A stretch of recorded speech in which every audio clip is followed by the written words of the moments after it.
país. Radio Nacional, 11:30 AM. Primeros en escucharte. Radionacional.com.uy. Descarga nuestra app en tu tienda de aplicaciones. Somos la 30, Radio Nacional. Buen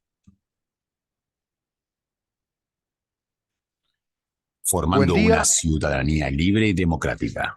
Libertas. www.libertas.uy. Presenta ¿En dónde estamos? Un periodístico libre y democrático. De lunes a viernes, a partir de las 10 a.m. Ahora sí, casi me adelanté ahí. El juez tuvo que volver para atrás y sacamos de nuevo la pelota, ¿eh? Bueno, buen día República Oriental del Uruguay, buen día a todos los amigos, a todos. Buen día Maxi. Bueno, Maxi está ahí en controles y si yo les decía que Damián era un centrocampista y Jorge también creo, es un centrocampista. Y Damián, pero son de los centrocampistas bien centrales, ¿no? Es decir, son los que remeten, marcan. Maxi es un centrocampista, pero más bien de los centrocampistas que llevan el juego, ¿no? De calidad técnica, que también cuando hay que bajar a marcar, van, marcan y no tienen ningún problema. Pero se me ocurre compararlo en esa metáfora futbolera con Iniesta, por ejemplo, ¿no? Un centrocampista así, en lo que hace a toda la técnica del trabajo periodístico en radio y radio para redes sociales también, porque evidentemente está distribuyendo juego, están todos los detalles, técnicamente impecable. Bueno, después te digo cuánto sale más o menos, Maxi. Un gran saludo al amigo que está ahí en controles. Venimos con varios temas hoy para compartir con ustedes.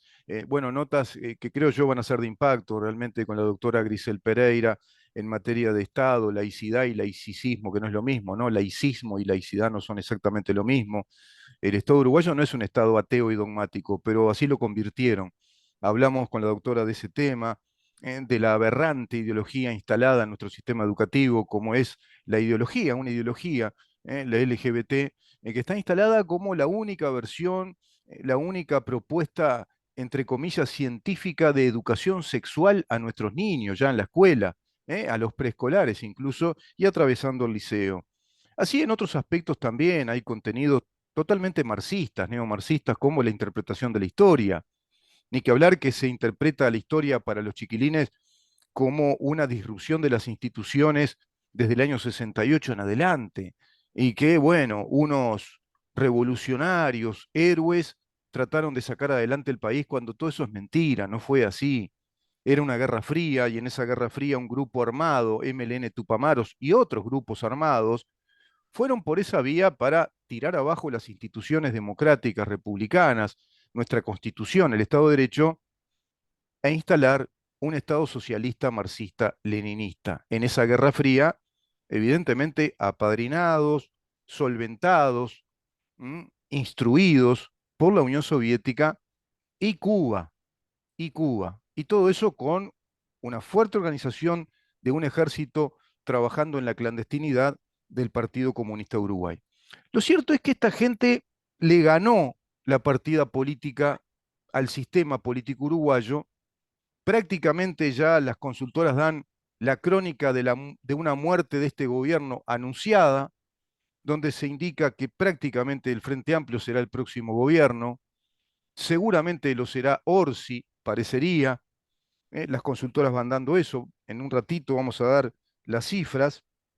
Se sabe en política, en análisis político, que el que pierde el gobierno es el gobierno, el que pierde las elecciones es el gobierno, no gana la oposición, y en todo caso es un resultado coyuntural que proviene de un aspecto que hace un rato nomás estábamos conversando con Maxi.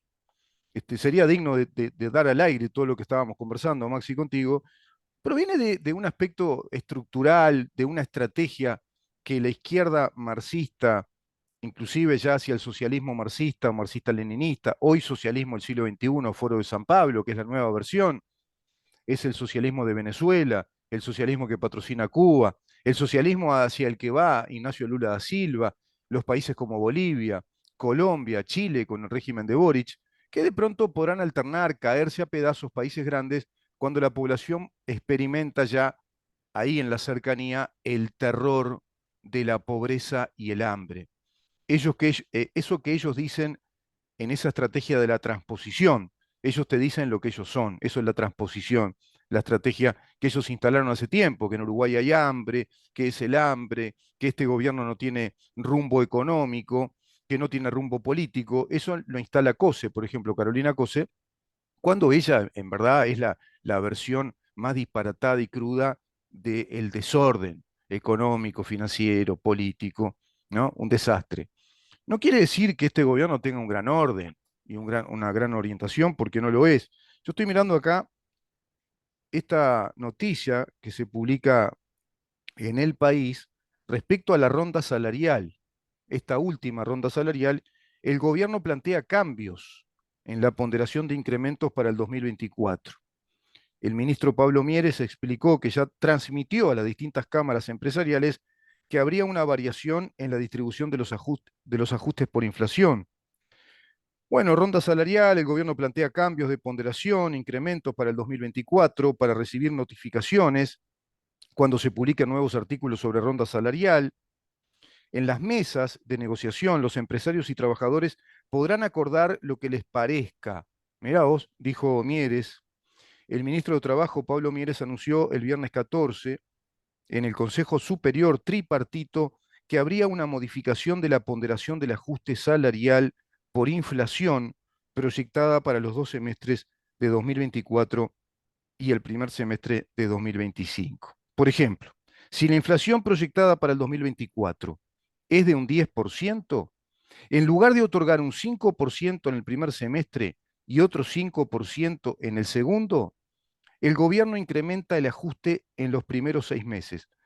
Recuerda mucho esto al periodo de Sanguinetti, cuando se instalan estos consejos de salarios, es ahí donde se instalan, este disparate que ya analizamos, esta estructura corporativista de negociación de cúpulas y el PIT-CNT, en este caso, acreditado como el único y genuino representante de la clase trabajadora, en definitiva, el único que tiene la capacidad de negociar, el único que está legitimado para negociar desde un marco legal con las cámaras empresariales y con el gobierno. He ahí el poder inmenso que concentra el Partido Comunista de Uruguay, estructurador, organizador del PCNT y del Frente Amplio. Y del Frente Amplio. Es el Partido Comunista de Uruguay en esta estructura de negociaciones tripartitas para esos consejos superiores de salarios que homologarán después a través de un decreto presidencial lo que negocien. Esto a lo que le llaman negociación colectiva demuestra acá fehacientemente lo que nosotros ya analizamos y lo que reclama inclusive la OIT para quitarnos de la lista negra, de los países que estamos en la lista negra. Es decir, que se desactiven los consejos de salarios y las negociaciones colectivas. ¿Para qué? Para cumplir con el artículo 4 del convenio 98 que Uruguay suscribió, que establece la libertad de la voluntad en las negociaciones laborales, es decir, la libre voluntad en las negociaciones y un sindicalismo flexible y plural. ¿Se dan cuenta? Bueno, en este caso que hablan de negociación, en verdad es una cruda revelación de una administración de un impuesto. El gobierno está administrando un impuesto inflacionario y lo está negociando con los sindicatos del PCNT y la Cámara Empresarial. Si la inflación está en el 10%, van a negociar ese impuesto inflacionario del 10% en los ajustes salariales. Los impuestos no se tienen que negociar. Nosotros no negociamos qué IVA vamos a pagar. No negociamos ningún impuesto que pagamos. No se negocian los impuestos. Por eso se habla de la libre negociación en materia laboral, en lo que hace a la relación de trabajo entre esos trabajadores y esa empresa para la cual trabajan, pero con motivos directamente vinculados a aspectos laborales, no a negociación de salarios. Por otra parte, el gobierno lo que tendría que hacer en esta economía que es inflacionaria, porque nuestro dinero devalúa, es por eso que hablan de esta negociación, que en verdad, repito, es administrar conjuntamente con los sindicatos un impuesto inflacionario. Lo que tiene que hacer el gobierno es lo que dice el artículo 214 de la Constitución de la República en materia de Hacienda. El Poder Ejecutivo proyectará, con el asesoramiento de la Oficina de Planeamiento y Presupuesto, el presupuesto nacional que regirá para su periodo de gobierno y lo presentará al legislativo. Es decir, la rendición de cuentas de acuerdo a la ley de presupuesto. Presupuesto y rendición de cuentas cada año. Y en el literal B dice, bueno, el presupuesto nacional se proyectará y aprobará con una estructura que contendrá A, literal A, los gastos corrientes e inversiones del Estado, distribuidos en cada inciso. Literal B, los escalafones y sueldos funcionales distribuidos en cada inciso del presupuesto. Es decir, las escalas laborales, las categorías que le dicen ahora, y los sueldos, los salarios. Entonces, el gobierno debe prever la inflación y realizar un ajuste salarial igual para todos, general. ¿Se entiende? Como se hace un impuesto. Se hace un ajuste igual para todos, pero no negociar un impuesto inflacionario, como lo están haciendo acá. Es realmente lamentable y esto no se tiene que estar discutiendo. No se discute esto. ¿Cómo va a discutir el gobierno hacer un ajuste salarial porque el proceso económico nuestro es inflacionario? Nuestra moneda devalúa, pierde valor, entonces hay inflación y hay que ajustarlo. El salario hay que ajustarlo. Pero se debe hacer generalmente para todos, como lo establece la Constitución. Bueno, acá hablan de un modo pasmoso, absolutamente adoctrinados, inclusive el ministro, de las negociaciones permanentemente. A juicio del titular de trabajo, el ajuste previsto para el segundo semestre de 2023 no tiene ninguna variación y agregó que el correctivo por inflación se aplicará desde el 1 de julio de este año. La inflación proyectada para el segundo semestre 2023 es del 2,8%. El ajuste propuesto por el gobierno rondará ese porcentaje. Es decir, la inflación está en el 2, tanto, 3, y negociamos la inflación. Claro, y nos metieron la mentira los sindicatos que están desde el comienzo de este gobierno de hay que recuperar el salario real, hay que recuperar el salario real. No existe el concepto de recuperación de salario real. Lo que existe en una economía inflacionaria es que devalúa el dinero y hay que hacer ajustes de esos salarios, porque los salarios, sea la actividad privada o pública, son un precio en el mercado, son un coste. Para lo que es la actividad privada, la actividad genuinamente económica, la actividad de producción de riquezas, de producción de bienes, de creatividad, de innovación, de cambios tecnológicos como están ocurriendo en el mundo, por ejemplo, donde los empleos se harán sustentables si la mano de obra está calificada para esas nuevas tecnologías, para esos conocimientos que se aceleran, para esas aplicaciones, bueno, se tiene que hacer precisamente un ajuste salarial porque devalúa ese dinero, porque ese salario es un precio, es un coste de producción. Ese salario es un costo, ¿no? Técnicamente se le dicen costes. Es un costo de la producción, como lo es comprar maquinaria, como lo es el mantenimiento de la maquinaria para una planta industrial, una planta fabril, como lo es comprar o renovar la flota de computadoras para la administración de una empresa, como lo es contratación nueva de empleados nuevos o empleadas en determinados aspectos, en determinadas secciones o divisiones de esa empresa. Todo eso son costos de producción, costos de mantenimiento, de infraestructura empresarial. Entonces, no se tiene que negociar eso. Eso es uno más de los costos como están los impuestos que pagar. Bueno, están negociando impuestos. Evidentemente, todo este mamarracho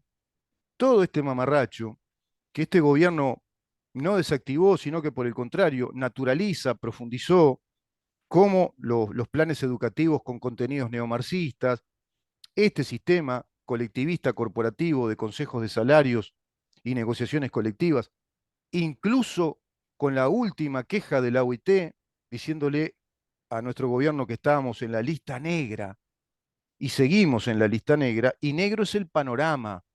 de la coalición de gobierno, porque las encuestas dan precisamente resultados que obedecen a estos disparates. No cabía otra posibilidad. Inclusive con ese sistema de justicia que tampoco desmontaron, donde nos introducen un sistema alienígena, neoconstitucional, que no responde a la Constitución de la República. Bueno, ¿qué dicen las consultoras? Vamos a una pausa, ¿te parece, Maxi? Y volvemos rápidamente para ver qué resultado se va dando según las consultoras. Si hoy fueran las elecciones nacionales, ¿qué pasaría? Y yo te lo digo, crónica de la muerte de un gobierno anunciada y de una coalición. Hay un montón ahí de detalles a analizar, otros a intuir. Quédate ahí.